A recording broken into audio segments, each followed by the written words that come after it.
โปะปีได้อ๋ออิดอะกึ่งนี่เอาอยู่นี่บ่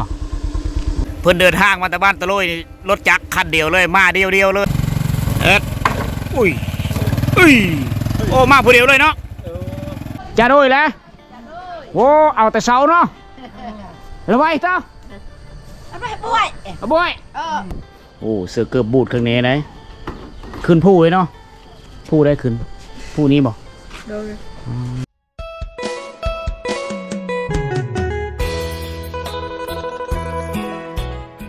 ทักทายสบายดีพ่อแม่พี่น้องสบายดี FC ทุกท่านที่กำลังติดตามนะครับส้มเด้อ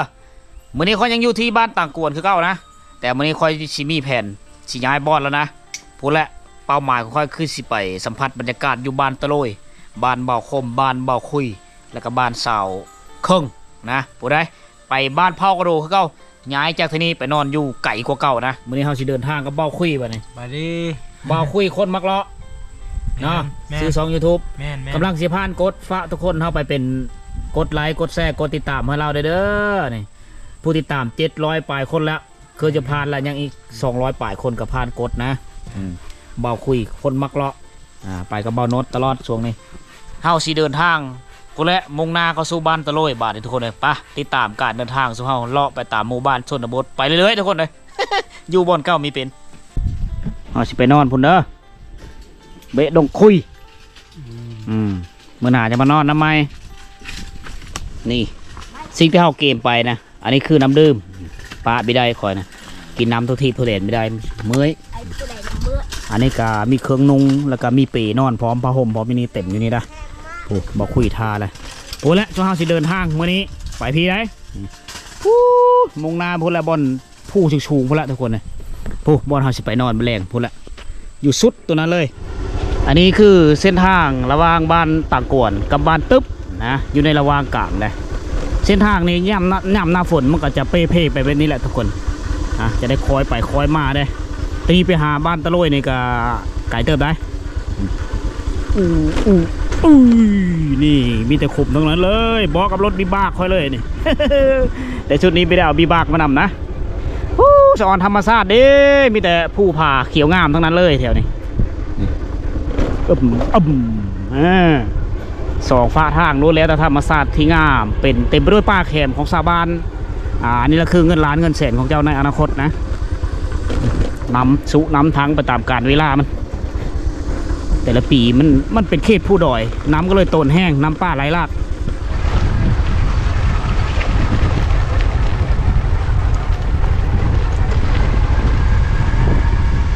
เขาสอนธรรมชาตินี่แถวนี้ก็ทางให้ทางโซนแล้วแถวนี้โอ้แม่ผู้สาวบ่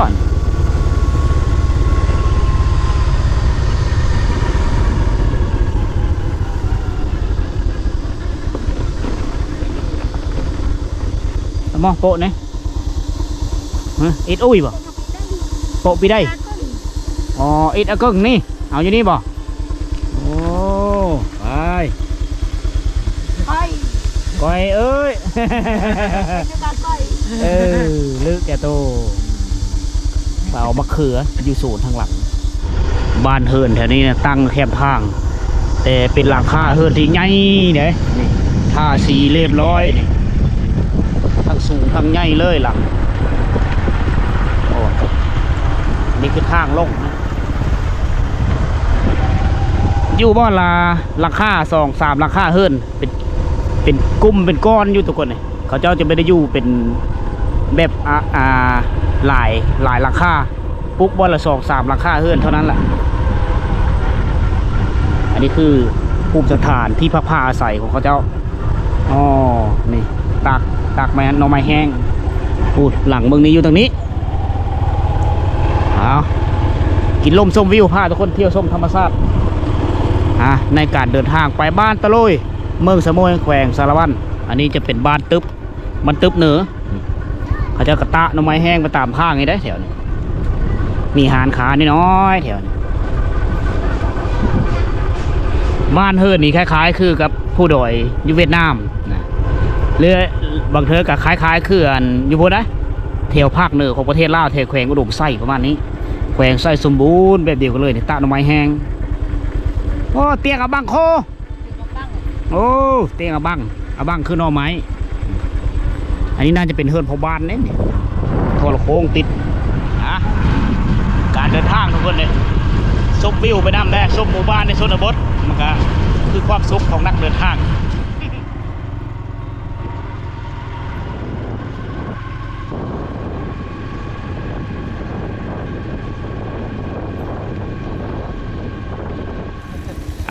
เล็กลัดตัดตอนมาที่แคมป์เซโปนเด้อทุกคนเด้อ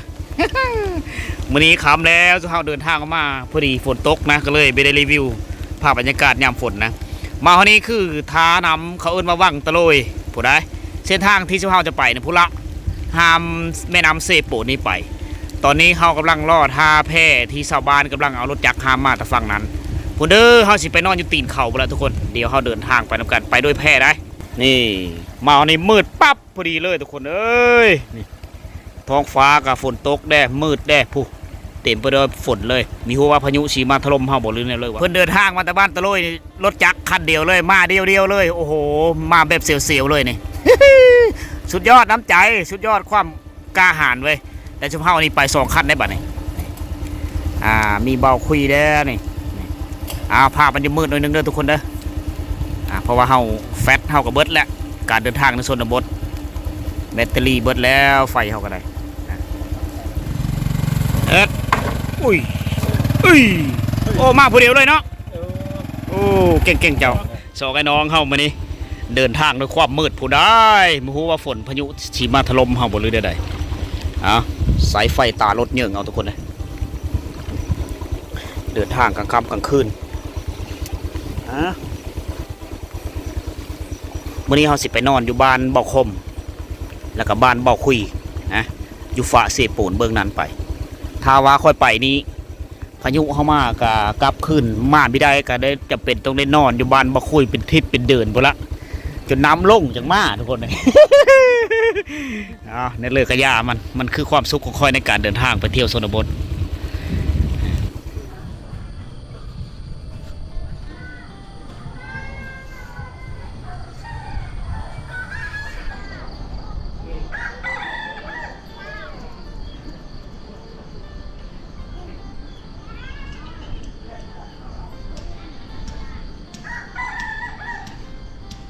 พอมาฮอดเมื่อคืนนี้มืดแล้วนะก็เลยไม่ได้รีวิวการเดินทางมาจุดสุดนะคือทุกคนได้เห็นห้ามน้ำกลางคืน ห้ามแม่น้ำเซปูนบ้านนี้จะตั้งอยู่ฝ่าเซปูนเบื้องนี้ได้พี่เบิ้งเดียวกันกับเมืองนองทุกคนเลยเบิ้งเดียวกับบ้านดงสวรรค์เมืองเซปูนแขวงสวรรค์เขตนะสายผู้อันนี้ยาวเย็ดไปฮอดพุ่นและเขตเมืองโต้ยนะเป็นสายผู้ที่สูงสัตว์แล้วก็บ้านนี้ก็ตั้งอยู่กลางภูเขาพอดีเป็นบ้านที่มีไฟฟ้าไซส์แล้วก็สัญญาณอินเทอร์เน็ตนี่ไซส์ของเวียดนามได้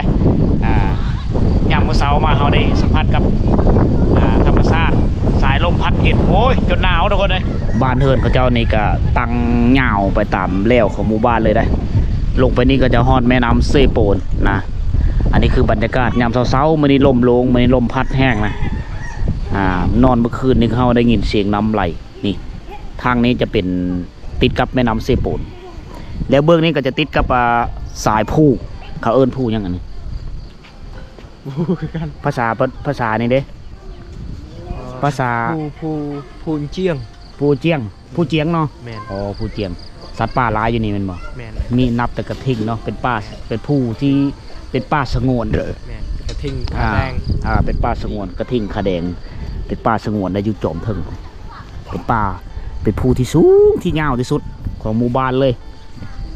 บ้านนี้มีห้องน้ำไซเดอร์แต่หลังคาเฮิร์นมีห้องน้ำมีโซมถ่ายเรียบร้อยนี่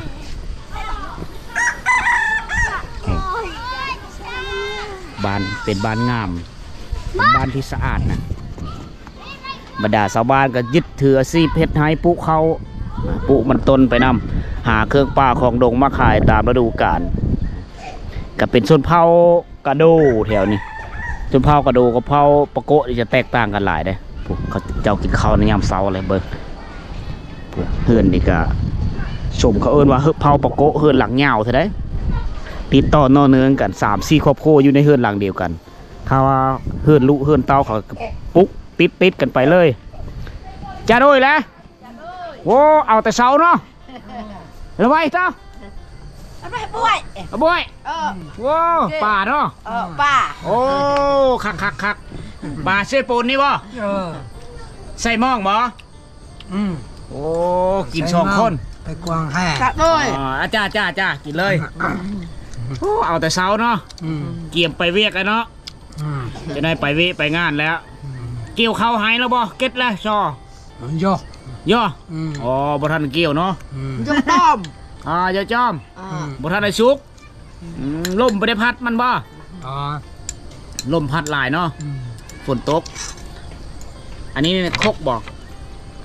แก้วอยู่นี่ ตุปัลแจว แก้วเตี้ยว เตียว โอ้ ตะเบิ้นก่อนเจ้า con chồng đúng đô อ๋อเฮือนไผเฮือน ก่อนเจ้า เฮือนไผเฮือนมันแล้วเอากินข้าวเช้าแล้วเป็นเวลา6 โมงเลยเพิ่นกินเพิ่นเฝ้าขึ้นไฮขึ้นสวนเพิ่นเอาอันนี้คือเฮือนพอกับแม่เฮือนลูกเฮือนเตาก็อยู่พี่ได้แยกออกครอบครัวเพิ่มมันทุกคนเลยเติบโตโดยตนเองเพื่อไผ่ครับไห้กับเฮ็ดไผ่เฮ็ดมันอันนี้คือการเอาตัวรอดการช่วยเหลือตัวเองนะในเมื่อสร้างครอบครัวแล้วพี่น้องเผากระโดดเฮาโซลายเขาเจ้าจะแยกครอบครัวอยู่ต่างหากแล้วก็ในเวลาเฮ็ดไห้เฮ็ดสวนเขาเจ้าจะเอาแห้งกันไปนะเขากับไล่ผลเก็บเกี่ยวกับเอาไว้ไผ่ไว้มันเพื่อเริ่มมีกุ้มกินเขาเจ้าจะแบ่งปันกันที่หลังนะอันนี้คือการดำรงชีวิตของเผ่ากระโดดอยู่เขตชายแดนลาวเวียดนามทุกคนนี่เพื่อนเขาเจ้านี่เขาเจ้าจะปลูกแบ่งออกมาได้ทางหลังคาเนี่ยเพื่อสะดวกสบายในการเก็บเมียนอุปกรณ์ต่างๆเพื่อมีเฮือมันหกทางลุ้มโอ้คักแถวนี้ป้อบ่สักทรงเชอบ่นะโอ้นี่หลานน้อยเพิ่นนี่สักเครื่องด้วยตัวเองแล้วนี่ซับนี่สักเครื่องเองเป็นโดยไม่ต้องอาศัยให้งานพ่อให้งานแม่แล้วเจ้าเฮียนเฮ็ดแต่น้อยๆนี่นำอันนี้จะเป็นแบบเดียวกับนำป่าเลยได้เอาเฮ็ดเฮ็ดแต่น้อยๆเลยเนาะมื้อนี้เป็นวันอาทิตย์เด้อทุกคนเขาเจ้าจะไม่ได้ไปโรงเรียนโอ้ปิดเปิดอยู่หันเลยอย่างนี้บ่อ๋อคักเนาะตัวเนาะตัวดูเนาะเขาเจ้าจะมีหูจักภาษาคอยหน่อยๆทั้งเพราะว่าเขาเจ้าดิทันแลใหญ่เกณฑ์ประมาณ10 ปี 11 ปีเขาเจ้าจะเว้าและเฮียนเว้านะอยู่บ้านนี้จะมีโรงเรียนประถมสมบูรณ์แต่ป .1 ฮอดป .5 ได้ก็เด็กน้อยอยู่เขตนี้ก็ได้เข้าโรงเรียนโดยมีครู2 คนอยู่นี่ก็พอดีเลยกับหมู่บ้านนี่ก็ประมาณ30 ปลายหลังคาเฮือนอันนี้จะเป็นโฮงดินอันนี้จะเป็นดินบอกเขาเจ้าเฮ็ดเองเลยบ่อ๋อเอามาเฮ็ดอยู่พี่เลยเพื่อจะได้เฮือนก้อเฮือนดินนะต้องได้ซื้อโฮงมาผลิตเอาเองก้อนกี่หินนี่ก็เอามาเฮ็ดระบบกันเจินนะเพื่อเฮ็ดเฮือนในเบื้องเอานี่เจ้าเอามาตะโหยตะเซเอามาจากแม่น้ำเซปูนเอามาประยุกต์เป็นเฮือนเอามาใส่โอ้เด้เพิ่นกำลังก่อเฮือนนี่บ่เอาอันนี้ไปเล่นเสร็จแล้วก็เทปูนปกเลยเพื่อจะได้เฮือนหลังนึงบ่ง่ายนะทุกคนเลย ถึงว่าผ่านความยุ่งยากลำบากเพิ่นสิเฮ็ดเฮือนบ่อนแต่งอยู่โคกินเพราะว่าพี่น้องเผ่าปะโกเฮานี่เขาเจ้าเนี่ยพี่น้องเผ่ากระโดเฮานี่เขาเจ้าอยู่กัน 2-3 ครอบครัวอยู่ในเฮือนหลังเดียวกันนะฉะนั้นครอบครัวอายครอบครัวน้องฉะนั้นจะต้องได้ติดต่อเฮือนกันออกมาแบบยาวๆเลยนี่เห็นบอกมีแต่หินแต่ทรายมาแต่แม่น้ำเซโปนทั้งนั้นเลยผู้เจียงเป็นชายผู้ที่ใหญ่ที่สุดแล้วก็เป็นวิวธรรมชาติบ่อนทำมาหากินบ่อนเฮ็ดไฮอยู่ลุมนี่เขาเจ้าจะถางไฮเซอร์อันนั้นคือเนื้อที่ทำการผลิตของเขาเจ้านะเฮ็ดไฮปลูกข้าวอยู่หั่นแหละแต่ละมื้อแต่ละปีเขาเจ้าก็ย่างขึ้นภูนี่แหละเพื่อทางไฮบางมื้อเขาเจ้าก็จะเป็นต้องได้นอนอยู่เถียงไฮเลยได้ในช่วงเวลาที่เก็บเกี่ยวข้าวแถวนี้เขาเจ้าจะเกี่ยวเอาไม่ได้หูดแสดงว่าเผากาโดนี่เขาเจ้ากับไม่ได้หูดคือเผาตรีนะเขาเจ้าจะเกี่ยวก็ถือว่าท่านสมัยไปได้เติบ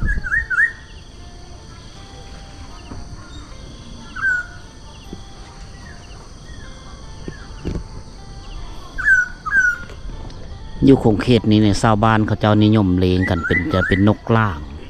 นกอล่างดำนะเสียงฮ้องมันจะดังขับหมู่บ้านในยามเสาๆนี่ 3-4ครอบครัวเขาเจ้าเลี้ยงนะเขาเจ้าจะไปต่อเอามาเลี้ยงเพื่อฟังเสียงมันห้องมันก็เป็นบรรยากาศที่แบบธรรมชาติบ้านเฮาทุกคนนี่เห็นบ่กองตารางเฮือนเขาเท่ไว้เบิดเท่การเปิ้นโอ้เฮือนหลังนี้คักนะสไตล์โมเดิร์นสบายดี รอปองเยี่ยมยามเช้านี่ออกแบบรุ่นใหม่แล้วเป็นสไตล์โมเดิร์นแต่ว่ายังมุ่งมุ่งกระเบื้องที่เขาเจ้าเอามาเนี่ยเอามาจากเวียดนามเลยอ๋อกระเบื้องจะเป็นกระเบื้องจะเป็นสังกะสีเป็นปูนเป็นเหล็กตะปูวัตถุอุปกรณ์ต่างๆเขาเจ้าจะซื้อมาจากเวียดนามเบิดแถวนี้อ๋อผู้เฮือนอยู่เขาเจ้าเฮ็ดคักเลยอันนี้จะเป็นบอนแต่งอยู่โคกินบ่เนี่ยอันนี้ครับ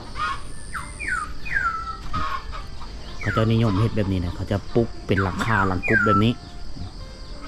กับเป็นไอเดียของพี่น้องเผ่ากระดูเฮาคล้ายๆคือเพื่อนในยุคบูฮานเขาจะเอาหญ้าคามามุ่งไอเดียเขาจะหักได้เห็นบ่หมุนเวียนไปนี่แหละ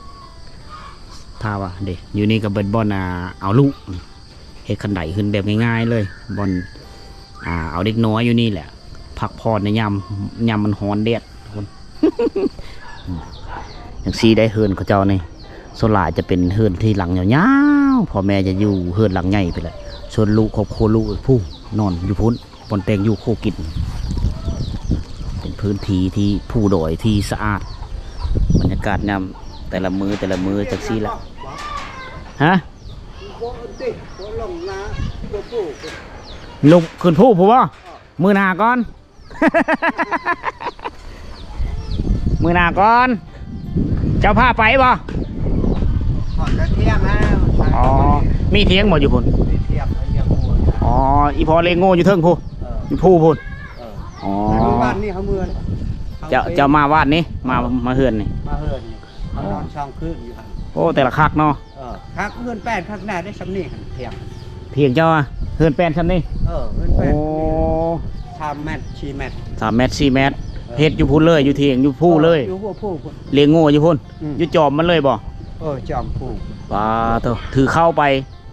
ได้เข้าน้ำมีเลยอองไปเลยเห็นบ่กุยแล้วมีกุยแต่เฮ็ดเที่ยงหั่นอ๋อจะคืนนอนอยู่พุ่นแต่ละเธอนี่มี2 คืนมี3 คืน2 คืน 3 คืนแล้วเข้าเบิดแล้วกลับกลับกลับมาเฮือนเนาะแล้ว2-3 มื้อไปอีกได้เพราะว่าสัตว์เลี้ยงอยู่พุ่นโง่บ่อยู่พุ่นงูหลายแล้วเนาะโง่จ้ะเนาะบ่หลายดอก30อันนั้นบ่หลายเนาะบ่หลายบ่มีผู้เดียวนะฮะหลาย3 ครอบครัว3 ครอบครัวเลี้ยงนํกันอ๋อปล่อยไว้นํกันเนาะ3-40ได้บ่หลายแล้วอ่ะ3-40 โตมันบ่หลายดอกปล่อยปลาอยู่หั่นเหลือเพื่อมันกินหญ้าอย่างโอ้สับสิกินผู้เด้อพอว่าเพิ่นเลี้ยงงูอยู่จอมผู้ผู้ใดก่อมผู้ไปเลยว่าผู้เจียงผู้เรียงบะเรียงผู้บะเรียงอ๋อนี่เขาเอิ้นว่าผู้บะเรียงเป็นผู้ที่ชาวบ้านไปเลี้ยงสัตว์อยู่นี่แหละอาศัยเฮ็ดไห้แน่เลี้ยงสัตว์ไปได้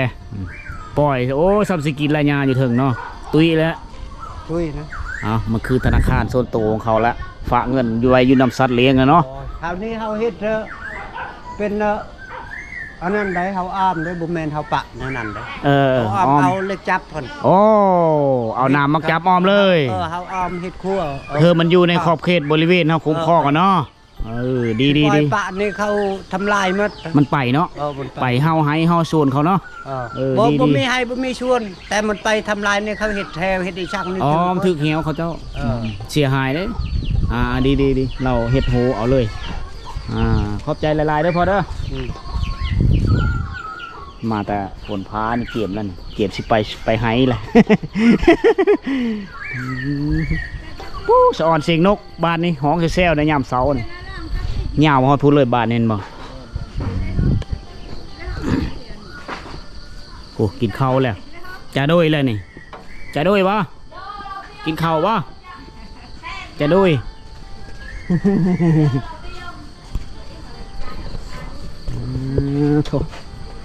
อันนี้ตากหน่อไม้แห้งบ่นี่บังโคเนาะ โอ้บางโคโอ้เพื่อนเขาเจ้ามีแต่นกเลยฮะ จ้าบ่นี่เอาไว้จ้าบ่ cha ba cái nó tập ba cùng hai cái đi với nhau lừa cha băng khôn kì nữa เจ๊หนึ่งจ้าหนึ่งเนาะ ว่าเจ๊ละอ๋อสิขายก็บ่ได้ขายมันบ่หลายเนาะเอาไว้กิน cha băng khôn kì โอ้นี่มือเลือแดดเขาจะเอามาตะนี่เนาะมือเลือมันไม่แดดเขาจะเอาแต่ยางไฟโอ้บอลเขาจะเอาเห็ดพุ่นแหละประจำเนี่ยพุ่นแหละตูบไม่น้อยพุ่น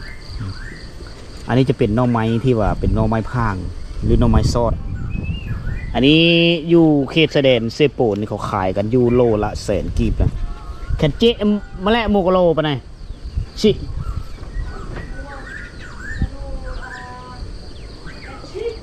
เท่าไหร่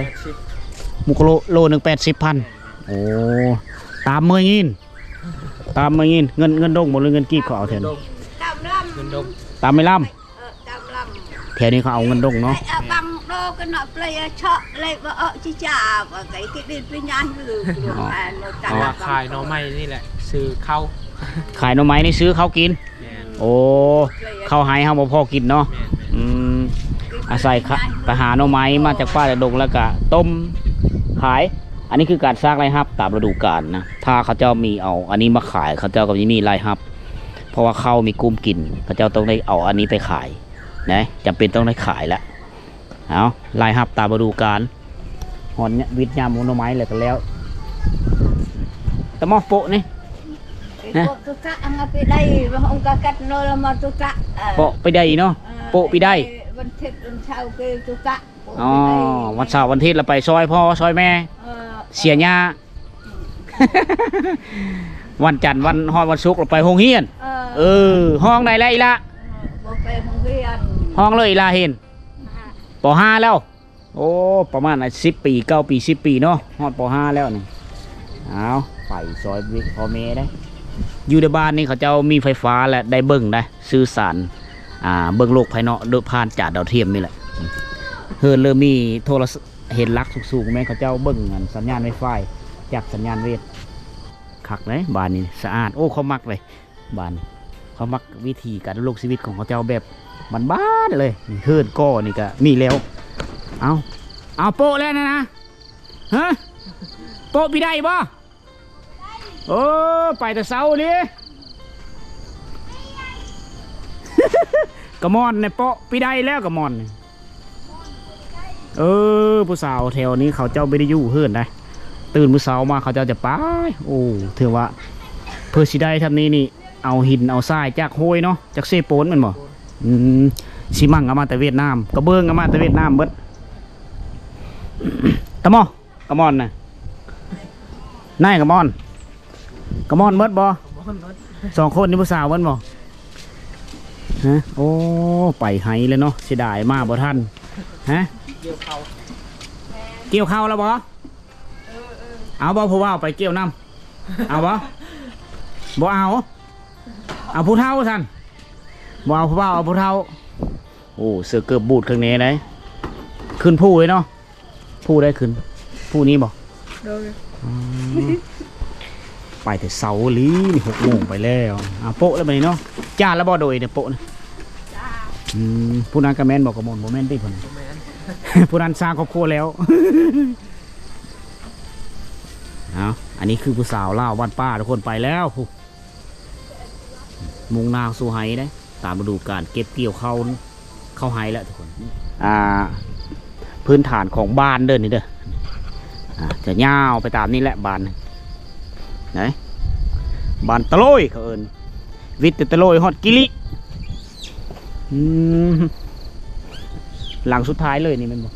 อ๋ออยู่นี่หลังสุดท้ายไปนี่มีโรงเรียนสายไฟนี่ก็นำมาฮอดบ้านกิลิเลยบ่ฮอดไฟนี่แสดงว่าบ้านกิลิข้ามไปบ้านกิแนะกิลินี่บ่มีไฟฟ้ามีคือกันแต่ว่าอยู่เทิงพุ่นเลยโอ้เก่าข้ามมาทางบ้านกิแนะเนาะโอ้ไปไฮแล้วนี่เนาะโปะปีได้ เกี่ยมสุดไผ่มันแล้วเอาไปบรรยากาศน้ำเสา6 โมงไปป่า7 โมงนะเขาเจ้าจะเริ่มเลย เดี๋ยวหมู่บ้านนี่จะเงียบเหงาแล้วเหลือแต่ผู้เฒ่ากับเด็กน้อยใช่ไหมเดี๋ยวไปแล้วนี่อันนี้ก็ไปพี่ได้แล้วนี่เนาะเสียหญ้าบ่เกี่ยวเข้าละกิดช่อแล้วบ่อ๋อละแม่นน่ะลูกน้อยนี่ก็ไปน้ำเนาะลูกน้อยเราไปให้ไปโปะเนอะโปะนี่คือไปได้โปะอีกนะ